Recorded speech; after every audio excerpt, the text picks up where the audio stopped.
Cairo, Seattle. It's time to get schooled with the professor, John Clayton. Welcome to Schooled with the Professor, and I get into a topic tonight that's really one of my favorites and something that I love doing. As you know, I have all my databases and my top 51 salaries and have everything broken down as I try to get the salary cap. But somebody who does it on such a good level is Joel Corry, a former agent who writes for CBSSports.com, does a lot of radio stuff, National Football Post, and known Joel for many, many years. And so, Joel, thanks for joining us on Schooled with the Professor. Oh, thanks for having me on, John. Yeah, and as you know, it's like I study this stuff as much as you do, trying to look ahead at the future salary cap. But in the big picture, where would you say negotiations for players are as we head toward the end of this 10-year agreement from the CBA? Well, we're seeing salaries go to levels they haven't been before because the salary cap's been growing at about an 8% clip the past couple of years. We're soon going to see the first $25 million per year quarterback. It could be Derek Carr sometime this summer. That could be eclipsed later on before the season starts by Matthew Stafford. And then next year, during the offseason, we're going to see the quarterback market go even higher because Aaron Rodgers will likely get a contract extension with 2 years left.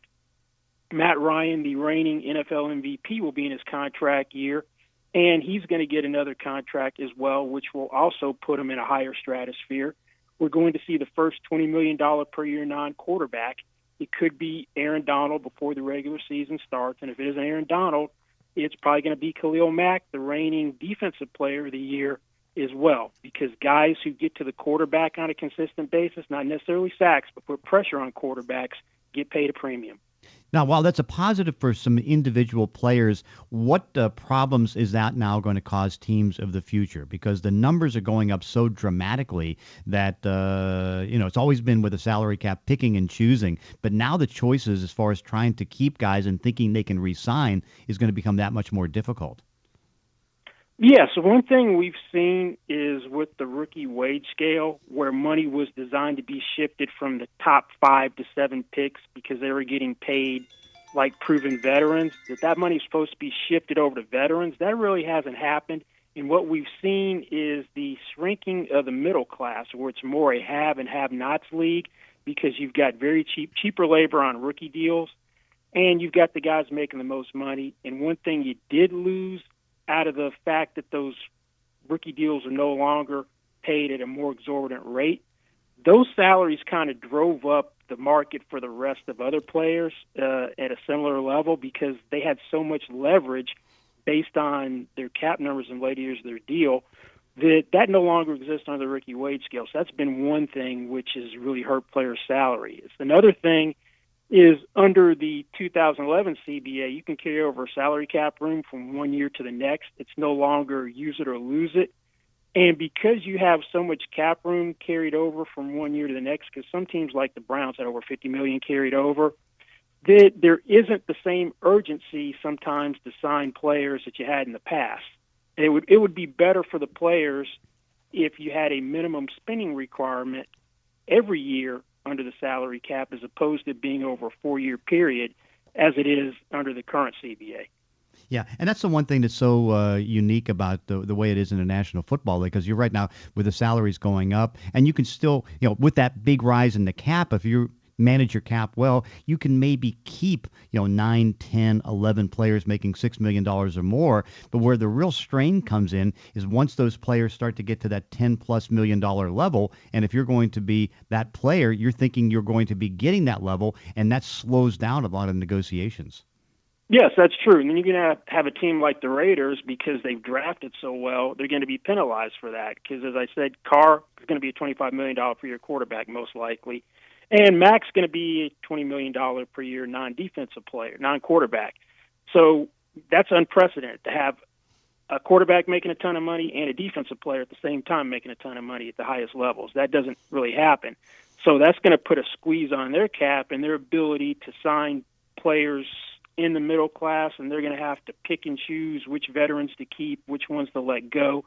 And it's going to put more pressure on Reggie McKenzie, the GM, to continually draft and replace aging veterans with cheap young talent to accommodate the extremely high cap numbers and salaries he's going to have for his best players. Yeah, and that even challenge, because another challenge from that draft where they got Mack and they got Carr is Gabe Jackson's become a pretty good guard, and now the guard market at the top has reached $12 million a year, and so something has to give, and you figure that if they do find a way to sign Gabe Jackson, it's probably going to cost them two or three of their veteran guys like Donald Penn and others on the offensive line. Oh, no doubt. And you already saw that this year where they did make a run at Watson, the right tackle. They let Latavius Murray go to the Vikings, their running back. They're going to probably suffer some of the same pains that Seattle has had, that you can't keep everyone because Seattle has had a rotating cast of cornerbacks opposite Richard Sherman. They let Byron Maxwell go, Walter Thurman go, you name it. If they've had a pretty decent corner on the other side, for the most part, they've had to let them go.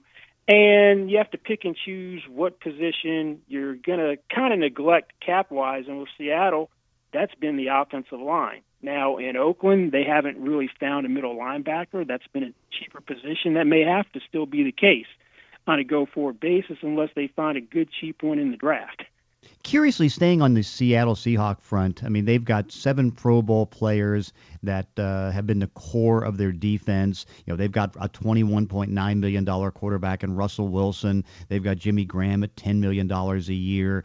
Doug Baldwin's in the $11.5 million range. But now they're at that stage where they're coming from their second contracts, going to their third contracts. How difficult is that now as far as putting the timetable and the success of trying to be able to re-sign some of these guys, and what kind of sacrifices will the Seahawks have to make on those third contracts?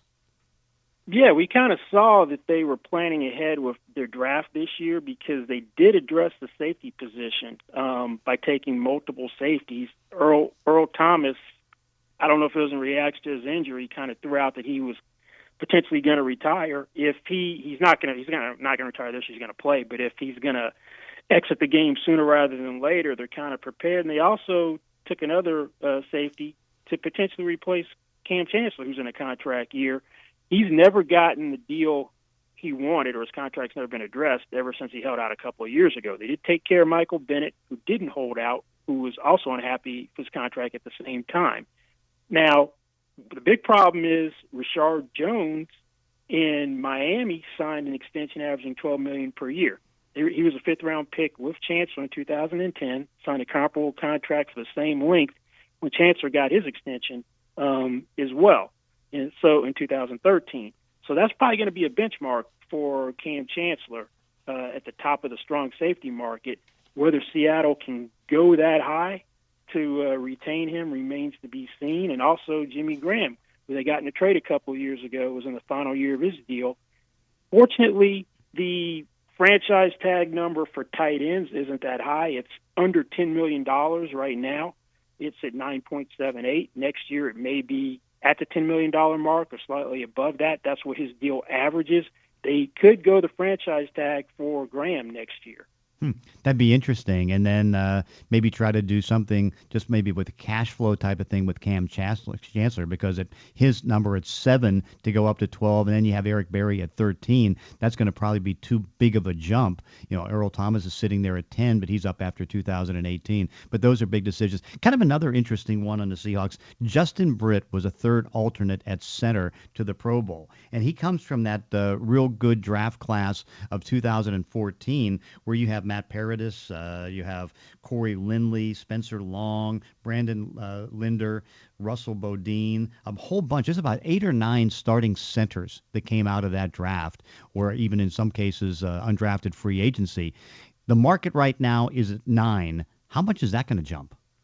It could jump. It could take a similar jump as guards did this year because colleges aren't producing NFL-ready linemen like they used to because of the proliferation of spread offenses. And you saw this year that teams waited in the draft to take offensive linemen, and they really targeted them in free agency. If that trend continues next year, then those centers could really reap the benefit, and Britt could price himself out of Seattle. Yeah, and of course that'll be the challenge that John Snyder, Matt Thomas have to try to figure out.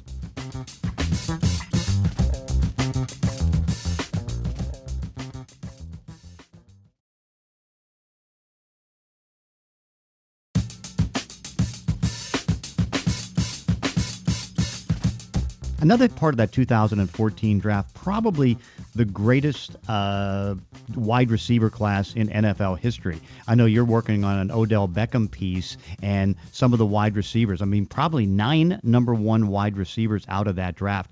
With the market at $17 million for wide receiver, how much is that going to go up?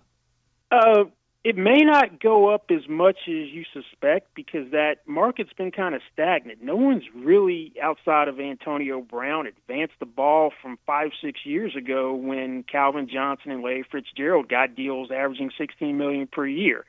Now, DeAndre Hopkins, he's in a contract year for the Texans. It'll be interesting to see if he can get in that Antonio Brown neighborhood or he's going to be more closer to the neighborhood that Julio Jones, A.J. Green, et cetera, signed in 2015 at $14, $15 million per year. That's probably going to be the first domino to fall. Beckham wants a deal sooner rather than later. Typically, first-round picks don't get deals with 2 years left on their contracts. It's been an average of 4 per year. But the ones who are as accomplished as Beckham, highly productive players, have a better shot of getting those types of deals. You're probably going to see Aaron Donald, who's in his draft class, get a new deal, Zach Martin as well. Those guys will be taken care of like they don't have 2 years left of their contract and be paid at the highest part of their positional market. So if you're going to do Beckham, he's the guy who's going to take it to another level. Then you're also going to have Mike Evans. They're already paying their number 2 receiver, Deshaun Jackson, $12 million per year, so they're going to have to put Mike Evans, whether it's this year or next year when he's heading into his contract year, in that same neighborhood. So time might benefit Beckham, even though he wants a new contract today. And then there's Jarvis Landry, who is in a contract year as a second-round pick. He was Beckham's teammate at LSU. He's going to be trying to get in that same stratosphere. I'm not sure if he gets there because he's a slot receiver, and slot receivers typically get penalized a little financially compared to receivers that play on the outside. I don't think that's particularly fair, but that's kind of been how things have happened historically. No doubt. And, clearly that class of wide receivers have really stood out. On the flip side of this, how much has this affected the middle class? Those guys that are 27, 28 years old, the guys that have been starting for years but don't have the ability to command top dollar. Yeah, you don't see as much of a middle class as you did in the past. But one thing you have seen, which is interesting because teams have been carrying over cap room, is they're more willing to do one-year deals at a higher rate because you had guys like Terrell Pryor sign a one-year deal with $6 million a year for $6 million plus some incentives. You had Alshon Jeffrey sign a one-year deal for $9.5 million, which could be worth as much as $14 million. Dontari Poe and Benny Logan, his interior linemen, signed one-year deals in the $8 million neighborhood. That's something that's a little unprecedented because you had been seeing one-year deals that really no more than $5 million. They were true one-year prove-it deals. If you're going to make $8-9 million on a one-year deal and you can keep doing that, then you're going to wait until you really have the type of year where you can try to command a long-term deal with the illusion of security. No doubt. On the salary cap front, do you see the cap going to about 180 next year, or is it going to be a little lower than that? I'm kind of pegging it at 180 right now because I'm anticipating the same 8% growth as in the past. Until I hear something to the contrary, I've kind of got it at 180. I've got it conservatively at 190 the year after, could be as high as 195 then. But the cap is going to be most likely over $200 million by the time this collective bargaining agreement is up. And let's look ahead to that. What problems do you see, or what things do you think are going to be what the Players Association and the owners are going to be grappling at when this 10-year contract ends up? One thing I hope the players do is they sign a shorter agreement. 10 years with no out is too long. You saw in the NBA that there was an out which forced them to renegotiate, and the players got a better deal than when they held out a few years ago. The main thing I'd like to see the players really try to push for is there is an archaic rule where you have to fund skill and cap guarantees to put the money in escrow when a player has those types of guarantees in the contract. That's why you don't see fully guaranteed contracts. If you remove that funding requirement, maybe teams would be a little more would be more willing to give contracts more guarantees, or maybe a player would then be able to push for a fully guaranteed contract. It would have to be a player that has a ton of leverage, like maybe an Aaron Rodgers or a Matt Ryan down the road, or maybe a Khalil Mack or someone like that. But that's one thing I would like to see. And also I'd like to see the spending requirement change. 4 years is just too long. At most, it should be 2 years. Franchise tag is something which probably needs to be addressed, but it doesn't affect enough players on an annual basis for it to ever be a bargaining priority. Yeah, in fact, that's the one thing that kind of changed, because when they first put the change in the franchise player with a 5-year average, they were going off a pegged cap, and so that literally took the franchise numbers down about 25%. But now with the fact that it's tied to a 8% increase with the salary cap each year, now the numbers keep going bigger and bigger, and it does move the market positively, but you're only talking about maybe 7 or 8 players at the most. Yeah, that's why it's not going to be a bargaining priority. And the thing is that those numbers, because it's tied to cap growth now, are actually starting to be more than what they would have been under the old system if they were just the average of the top 5 players from the previous year, as opposed to looking at it over a 5-year snapshot. No doubt. What do you see happening? I mean, you would imagine that the rookie pool is probably going to stay roughly the same, because I guess in many ways that has worked. The unfortunate thing, I guess, is that it didn't take the money saved on rookies back to the middle class of the veteran players. Yes, I'd like to see the 5th-year option eliminated. I don't think that's going to happen. And I would like to see some sort of escalator mechanism for second-round picks, because right now, 3rd through 7th round picks in their 4th year, if they play enough, get their salary escalated to what the lowest restricted free agent tender is. So there are some situations where 3rd round picks who earn the escalator, ones in the top of the 3rd round, end up making more over the 4 years than a 2nd round pick if they both play out their entire rookie contracts. And that shouldn't happen. You shouldn't be penalized for being drafted higher. There should be some sort of mechanism where the 2nd round picks can also have a chance to have their 4th-year salary escalated or increased. Yeah, and the final thought on this, and I think this has been under the radar. I know you've identified it, I've watched it, and we go back to guaranteed contracts, and funding obviously is an issue. But one of the things that teams have able to begin an advantage on is that now it's rare that you get a guarantee, a full guarantee on skill that takes you into the 3rd year. If you're a good player, you may get 2 years guaranteed, but in most cases, it's just basically a 1-year guarantee with maybe a waiver there that the team can get out of if the player's healthy. Yes, you don't see contracts which have full guarantees for 2 years for the most part at signing, and I can't recall too many contracts where it's at 3. What you'll have are these conditional guarantees where the guarantee in a later year will vest as that most likely when that year is coming up. Typically, it's like 1st or 3rd day of the league year. Like, say, it's injury guaranteed, then it becomes skill and cap guaranteed on the 1st day of the 2018 league year, so that gives the team an out.